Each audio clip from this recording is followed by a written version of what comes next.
Chers amis, bonsoir. Je voudrais ce soir vous parler un petit peu de la Sainte Croix, de la croix de Jésus. Qu'est-ce qui lui est arrivé à cette croix après la mort de notre Seigneur, après la mort du Christ? Le Christ est mis en croix, puis il est descendu de la croix et il est confié au sépulcre par les mains de Joseph d'Arimathie. Qu'est-ce qui arrive ensuite à la croix de notre Seigneur Jésus? Eh bien, cette croix, les Juifs, sans doute, ont voulu un petit peu s'en débarrasser parce qu'ils avaient peur que des fidèles chrétiens ne viennent la vénérer comme une relique de la passion de Jésus. Cette croix a donc été enterrée, a donc été en tout cas jetée avec la croix des deux larrons également. Mais l'emplacement a été préservé, on s'est souvenu de là où était restée la croix de Jésus.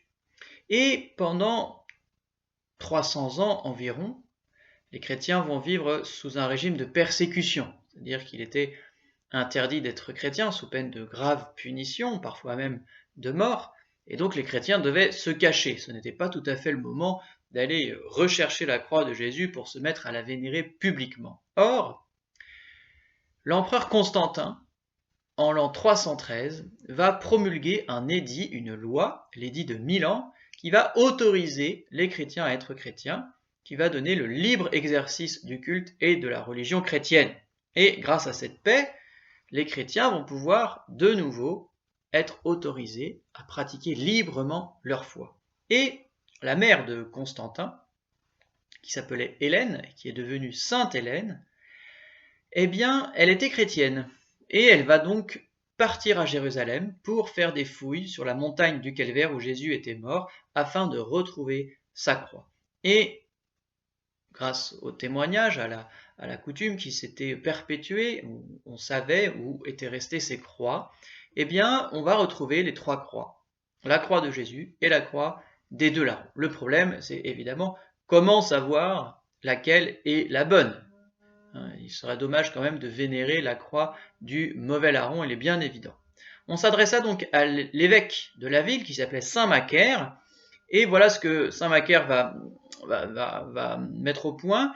Il y avait dans la ville une femme qui était malade et que les médecins ne pouvaient pas guérir, et l'évêque va se mettre à prier Dieu de tout son cœur, puis il va faire toucher les trois croix à la malade. À la première croix et à la seconde croix, il ne va rien se passer, mais en touchant la troisième croix, la malade était guérie. Cette troisième croix qu'elle venait de toucher, c'était donc la croix du Christ. Le miracle en était une preuve éclatante. Sur le lieu du calvaire, on va construire une grande basilique qui renferme à la fois le calvaire et le Saint-Sépulcre, c'est-à-dire le tombeau du Christ. Et c'est là que fut abritée la précieuse relique de la vraie croix de Jésus. Et la basilique fut dédicacée, c'est-à-dire fut solennellement inaugurée par l'évêque, consacrée au culte, le 14 septembre 335. Et c'est pour ça que toujours aujourd'hui, nous fêtons la fête de la vraie croix, le 14 septembre, la fête de l'exaltation de la Sainte Croix. Au début du 7e siècle, le roi de Perse Chrosoès va envahir la Palestine, va piller Jérusalem et s'empare de la vraie croix.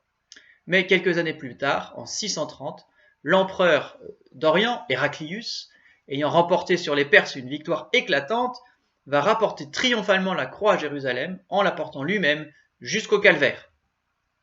On raconte même qu'étant tout chargé d'or et de pierreries, de vêtements somptueux, l'empereur Héraclius sentit une force invincible l'arrêter à la porte qui donnait accès au mont Calvaire. Plus il faisait d'efforts pour avancer, plus il semblait être retenu par une force mystérieuse. Stupéfaction générale, jusqu'à ce que l'évêque de Jérusalem, comprenne ce qui se passait, et voilà ce qu'il va dire à l'empereur: « Prends garde, ô empereur, qu'avec ces ornements de triomphe, tu n'imites pas assez la pauvreté de Jésus-Christ et l'humilité avec laquelle il a porté sa croix. » Héraclius, l'empereur, alors, va se dépouiller de ses splendides vêtements, ôte ses chaussures, met sur ses épaules un vulgaire manteau et se remet en route. Le trajet se termine facilement et l'empereur replace la croix à l'endroit même où les Perses l'avaient enlevée.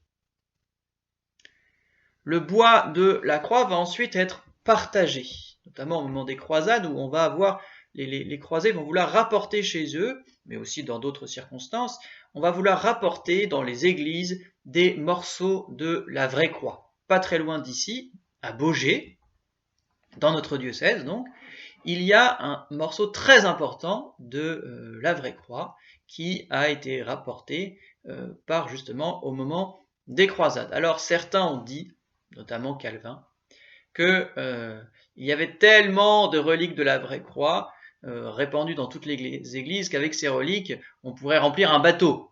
Autrement dit, il y en avait beaucoup trop et donc que ces reliques étaient fausses. À la suite de cela, eh bien, des enquêtes ont été faites, et notamment au XIXe siècle, un scientifique est allé répertorier toutes les reliques de la vraie croix qu'on connaissait à l'époque, et il a trouvé qu'avec toutes ces reliques, il arrivait à faire simplement 1/10 de la vraie croix. Donc, même si peut-être qu'il y a eu des fausses reliques dans le lot, malgré tout, ces reliques ne sont pas dans un nombre si impressionnant qu'elles soient nécessairement de fausses reliques. Voilà, en tout cas, donc après ce confinement, eh bien, il faudra que nous allions à Baugé pour vénérer la vraie croix. Il y a aussi une relique très importante de la vraie croix à Notre-Dame de Paris, même si maintenant elle a été mise dans un autre endroit, mais elle a été conservée et n'a pas subi de dommages pendant l'incendie de Notre-Dame de Paris. Toutes ces reliques de la vraie croix nous font toucher du doigt que la Passion est une action historique, que ce n'est pas un mythe, que ce n'est pas quelque chose qui a été inventé, mais que cela a bien un fondement réel et qu'on peut toucher. C'est pas un conte de fées, c'est pas une histoire pour endormir les enfants, ou plutôt pour leur faire des cauchemars, c'est une histoire vraie. Notre Seigneur a pris un vrai corps, il nous a aimés d'un vrai amour, il nous a vraiment sauvés, et maintenant il est vraiment ressuscité. Et nous pourrons bientôt le chanter. À bientôt.